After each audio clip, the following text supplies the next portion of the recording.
vais d'abord retenir que les personnes poursuivies, dont M. Olivier Bokor et M. Olvat Omeki, ainsi que M. Bagidi, si ma mémoire est exacte, dans une maison d'arrêt en attendant la décision. Combien de personnes sont finalement citées à la fin de cette journée?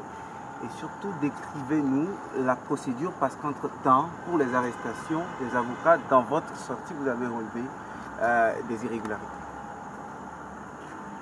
Bon, d'abord, votre question a deux volets distincts. D'abord, le nombre de personnes. Il y a eu 5 personnes qui sont poursuivies. Et il faut retenir que de façon schématique, 3 ont fait l'objet de mandats de dépôt et les 2 autres sont poursuivis sous contrôle judiciaire. Techniquement, ça signifie qu'ils bénéficient d'une poursuite sans mandat, mais avec une liberté relativement restreinte. Et donc, ils vont retourner chez eux après avoir accompli certaines formalités.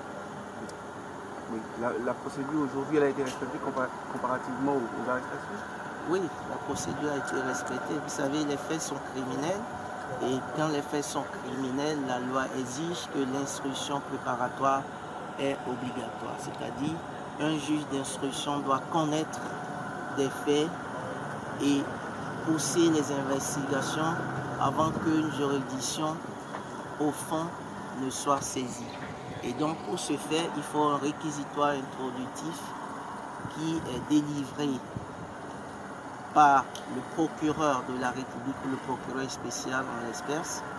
Et donc, c'est sur cette réquisition, ou c'est cette réquisition qui saisit le juge d'instruction. Donc, ce qui s'est passé ce matin a été exact. Il faut aussi noter que le procureur spécial nous a accordé un bon moment pour que nous puissions prendre connaissance du dossier. Quand il nous a appelés, on lui avait dit et que nous n'étions pas prêts, il nous a également accordé du temps. Donc, quand ça ne va pas, il faut le dire, mais quand ça va, également, il faut le dire.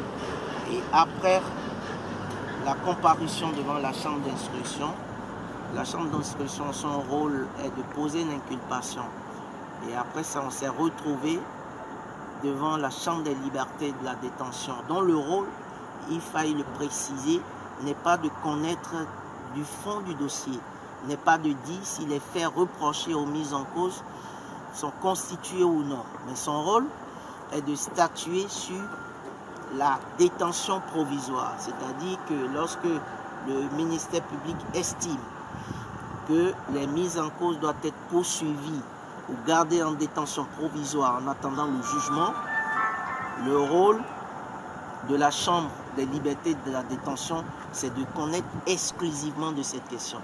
Et donc c'est ce qui s'est passé. Nous avons passé les 3 étapes, la présentation devant le parquet spécial, la comparution devant la chambre d'instruction, et puis nous avons fini ce soir devant la chambre des libertés. Vos clients ont nié les faits et vous êtes visiblement satisfait. Est-ce que c'est la vraie conclusion quand je la tire comme ça? Qui vous a dit qu'ils ont nié? Les mots en droit, ils ont un sens précis. Vous niez ce que vous aviez fait. Il n'y a pas eu de négation, mais il y a eu la non-reconnaissance. Je tiens à préciser qu'il ne s'est pas agi aujourd'hui, ce soir, de la pertinence ou non des infractions retenues contre les mises en cause. Il s'est agi exclusivement de trancher la question de savoir est-ce qu'il faut les poursuivre sans ou avec mandat. Et donc la Chambre des libertés de la détention ne tranche pas le fond du litige. Cependant, évidemment, pour pouvoir poursuivre quelqu'un, il faut qu'il y ait ce qu'on appelle, pour pouvoir apprécier d'abord s'il faut poursuivre, et en plus s'il faut poursuivre avec mandat, il faut qu'il y ait une certaine charge. Et donc relativement à cela, ce que je peux vous dire à l'étape actuelle de la procédure, c'est qu'il est révélé à travers les constances du dossier que concernant M. Olivier Bokor, il n'existe aucun fait matériel. Vous savez, la justice pénale ne se fonde pas sur des déductions, des présomptions, des suppositions, non. La justice pénale se fonde sur des faits concrets. Et parlant de faits concrets, il n'existe pas. Et le colonel qui est présenté comme le chef d'orchestre ou qui peut être présenté comme le chef d'orchestre a reconnu lui-même qu'il n'a eu aucune discussion avec M. Olivier Bokor relativement à ce qu'il a appelé une tentative d'atteinte à la sûreté de l'État ou tentative de coup d'État, tout ce que vous voulez. Donc matériellement, ça n'existe pas. Voilà ce que je peux vous dire. Maître Aounou, le collectif des avocats, qu'est-ce que vous comptez faire déjà? Non mais la procédure ne fait que commencer. Et donc, comme je vous le dis, aujourd'hui, il n'y a eu aucune violation des droits de la défense. Tout s'est passé conformément à la loi. Et évidemment, le dossier va se retrouver devant les juges d'instruction. Et les juges d'instruction vont faire ce que la loi a prévu qu'ils fassent. Et la défense fera également son travail. Alors, est-ce que le colonel est poursuivi? Non, il n'est pas poursuivi, monsieur Tévoy. Maître Aounou, finalement, quelles sont les charges retenues contre vos clients pour qu'ils soient décernés contre le mandat de dépôt? Bon, je peux vous citer les infractions que le parquet spécial a retenues. Je crois qu'elles sont au nombre de 4.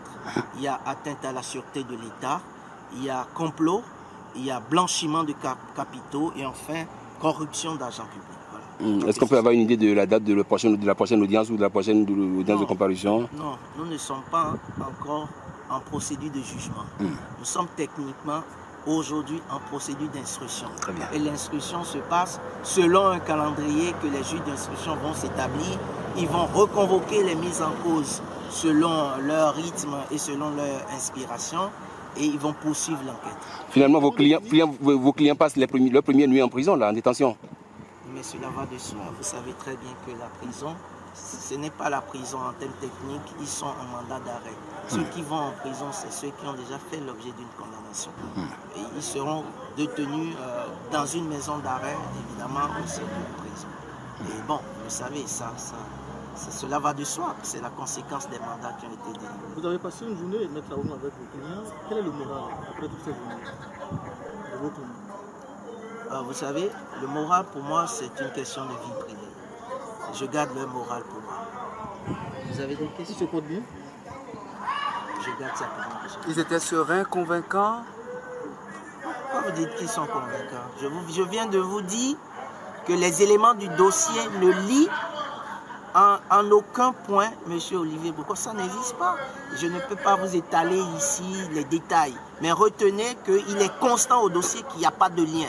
Mais il n'est pas tout à fait surprenant que les juges aient décidé de poursuivre avec mandat. Ce que la presse doit retenir, c'est que nous ne sommes pas au fond.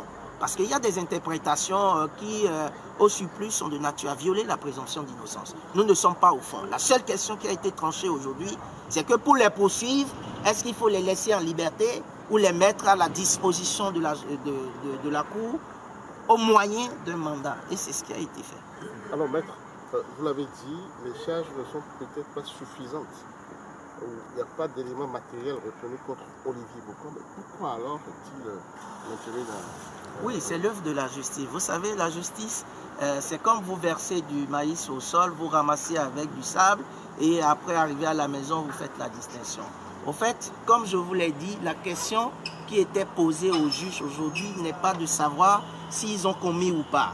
C'est au regard des circonstances de la cause, est-ce qu'il faille les laisser en liberté, contrôler leur liberté? Nous avons souhaité que face à la vacuité du dossier, ces gens-là, même si les faits sont dits graves ou pas, au regard de la trame même du dossier qui est déjà là, vous voyez, on peut les mettre sous contrôle judiciaire, mais on n'a pas été suivi. Mais une fois encore, nous ne sommes qu'au petit matin de ce processus judiciaire. Est-ce qu'il a des chances de s'en sortir? Évidemment, monsieur. Je viens de vous dire, il n'y a pas de chance. Quand on ne trouve pas maintenant, on ne trouvera pas. On ne fabrique pas les preuves en droit pénal. Merci, maître. Je n'ai pas l'habitude d'exposer mes états. Cependant que mon client était serein, il ne reconnaissait pas les faits qui sont à sa charge. Et il est même surpris que son ami, puisque le principal accusateur est son ami personnel, il est même surpris que son ami puisse porter à sa charge des faits dont il n'a jamais discuté avec lui selon sa déclaration. Comment explique-t-il l'argent qui a été retrouvé dans sa voiture, dans son garage? Mon confrère Maître Ayodele vous a dit que la procédure étant toujours en instruction, nous ne pouvons pas révéler tous les éléments du dossier. Notre ministère ne nous y autorise pas. Donc, peut-être lors du jugement, qui sera une audience publique, vous aurez les détails par rapport à cette information. Toujours est-il qu'il ne reconnaît pas les faits qui sont à sa charge. Il n'a jamais comploté contre la sécurité publique, ni comploté par rapport à un coup d'État avec quelque chose. C'est ce qu'il a déclaré. Comment entendez-vous organiser sa défense? Avec lui et avec les éléments que la loi met à disposition.